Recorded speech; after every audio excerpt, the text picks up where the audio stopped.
Yo, what is good, YouTube? In today's video, I got y'all 5 incredible loadouts you guys should be using. So if you enjoy the video, let's break 200 likes. Make sure y'all subscribe, all notifications turned on, and let's get into it. All right, so the first build we're going to be getting into here today is going to be the GPR91. This is one of my personal favorite ARs to use on Resurgence, and this is an incredible build for it. Kind of a bit of a different one than I normally give, so let's hop into it. First thing, muzzle section, we're going to throw on the compensator. You guys definitely want to do this. The GPR does have that recoil we need to be able to control, so the compensator will do exactly what we need.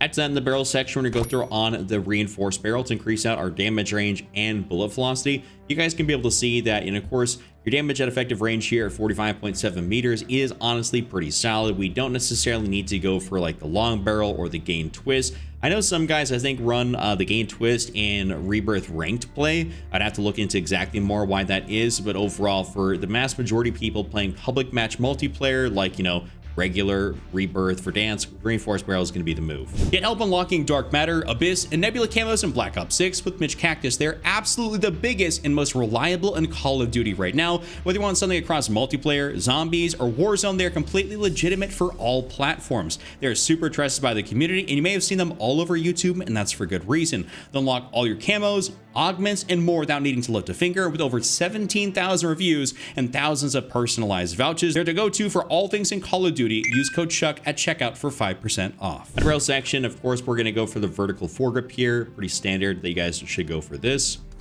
Magazine, you guys want to go down here for extended mag 2, as this gives us 60 rounds of the mag, and this is indeed our primary long range AR, so you guys want to go for that.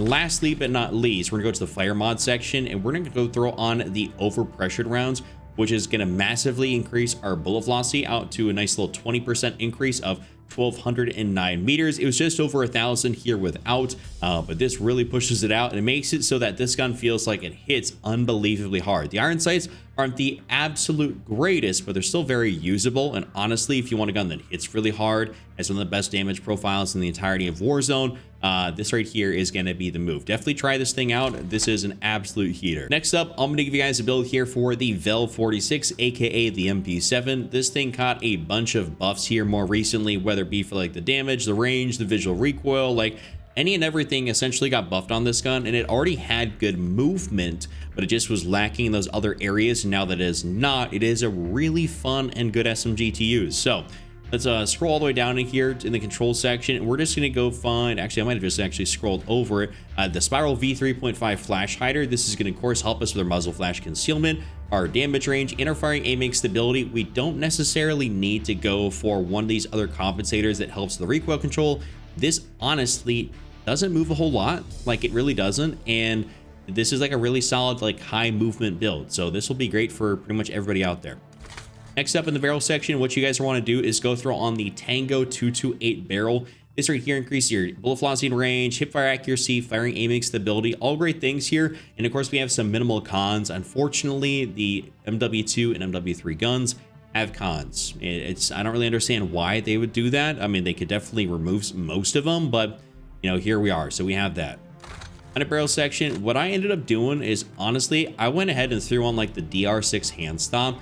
And you can like legit go over here and run, you know, the Jack Slash. If you want to run the Jack Slash, that is perfectly acceptable. That'd be like my other go-to attachment, and this will help with your overall, you know, of course, your movement speed, sprint speed, vertical recoil control. You can definitely do that, and that is fine, and you'll be totally good. But when I actually was using this last, I was running the DR6 or just pretty much any one of these, because they all do the same thing. Like, you can use whatever, but I just chose the DR6. So use the DR6 or any one of these stopped, and or go for the Jack Slash. So up to you guys which one to use, but we're just going to go ahead and choose this. Magazine, we're going to throw on the 50 round mag, not the 60. The 60 is where we start acquiring a bunch of cons. You can see movement speed, ADS, and reload quickness, versus this is just reload quickness. And 50 rounds in a mag on an SMG is great, so no reason to go for anything more.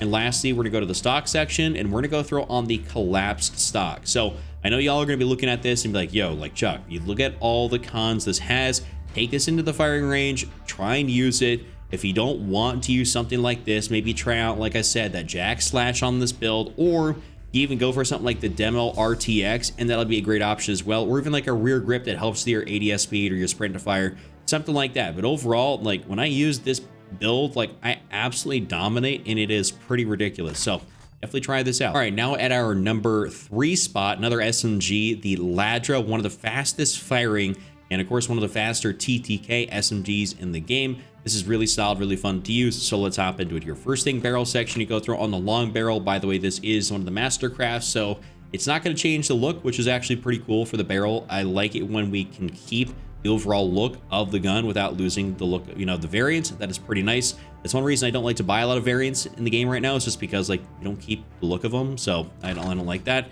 Underbarrel section, we're gonna go throw on the Ranger foregrip here. This is pretty standard, pretty tried, pretty true. No reason to switch it up. It's doing exactly what it should with your horizontal recoil and your sprinting movement speed, and that's all you need it for. We don't need to go for the vertical, as that helps only your horizontal, and honestly, this doesn't have that much horizontal. Like, it's very manageable. Magazine section, honestly, you can go for extended mag 1 or extended mag 2. It is a little bit up to you and what you want to run. 66 rounds the mag is great, and same with 55 rounds the mag, that's also great. You will be faster with extended mag 1, so for the, you know, sake of mobility, extended mag 1 might be better for some of y'all out there. And 55 rounds, like, it's kind of weird, but I mean, the extended mag 1 is going to be solid for, like, you know, trios, quads. Doesn't really matter what you're playing, because that's even more than most SMGs have. You normally don't get above that 45-50 mark anyways, so if you can go for 55 or 66, I mean, you're taken care of. I'm just going to throw this on there. Rear grip section, you guys want to go for the ergonomic grip here. Dive to fire, slide to fire, ADS speed, and jumping aim down sight speed. This is by far the best thing you can run on an SMG right now, especially for playing public match. There's no reason to run anything different.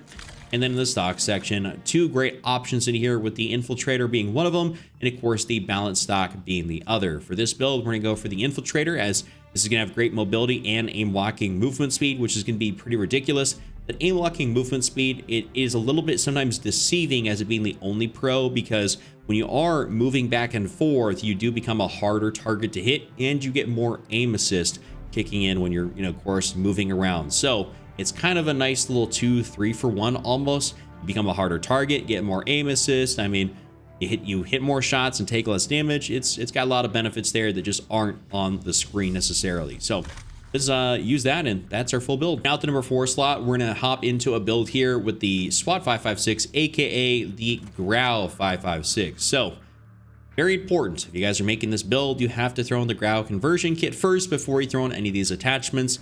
Otherwise, some of the stuff won't show up. Some people are newer to the game, so I do have to explain that a little bit. Nothing wrong with that.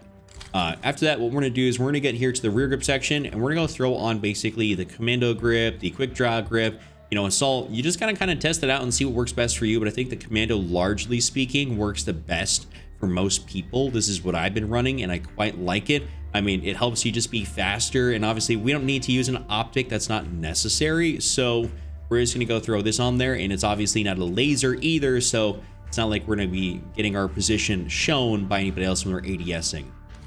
Magazine, of course, one option in here, the full auto extended mag, so we use that. Under barrel, pretty standard here to go for the vertical foregrip. I mean, we don't need to go for anything else. This is your long range option, so go for that. And then in the muscle section, this is where it comes down to a little bit of personal preference. Great option is the ported compensator. That'll be great for so many people out there, just because this gun will feel like it has almost virtually no recoil. So you guys will definitely like that. And the mono suppressor will be my choice, just because I'm good with recoil control overall, and I quite like it. So you guys definitely want to go for that, or the ported. So you're going to get more range, of course, here by going up to 1277 meters a second and 47.5 meters of damage range versus 43.2 and 1064. So you just kind of, you know, think about it. You know, you might hit more shots with this, but this might be more effective over some of that little bit farther distance. Just choose what's going to be most effective for you, whether it be this because you can hit more shots, or this if you're better at recoil control and you can still hit your shots. I can do this, so I'm going to go for the mono suppressor, and that right there is the full build. Last but not least, I want to give y'all a build here for the LW3A1 Frostline, a really good sniper rifle that I don't think a lot of people use.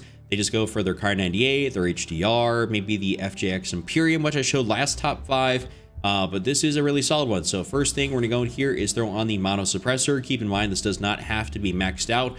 I'm not a big sniper guy. I basically use ARs, SMGs, and when I do snipe, it's normally speaking for a video, and I have it all level up for as much as I need it to. And this is going to be one of those cases where it's only level 29 out of 44 and I have everything I need. So we're going to go for the mono suppressor here.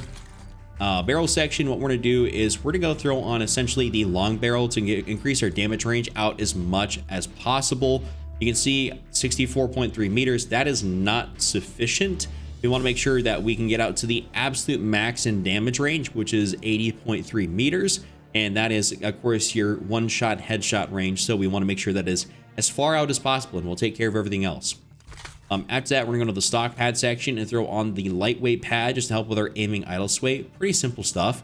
You guys will be okay with that. And this will help overall with your shots at distance, making it a little bit easier to use. After that, we're gonna go to the stock section, and you guys can use kind of really whatever stock you want. What I'd recommend is probably the heavy stock, just because that helps with your overall flinch resistance and making it so that obviously you're not going to have excess flinch when you're trying to shoot. That is the killer of all snipers, and getting a good shot off is that flinch. So the heavy stock is the move. And last but not least, in the fire mod section, we got to go throw on the overpressured rounds to increase our bullet velocity to 1214 meters a second. Doesn't affect your damage range, but it makes it so that your shot's going to get there faster. And this is I believe a faster bullet velocity than even the HDR. It's either the same, or if not a little bit faster. So overall, really, really solid, and it's more mobile. So you definitely got to like that. This can be used on, of course, Rebirth or on Verdansk. It doesn't really matter. You can use it wherever you want to, and it's going to be awesome. So that's my full build. That's my top 5. You guys enjoyed the vid, give it a like, subscribe, check out this other video on screen, and I'll see you all next time.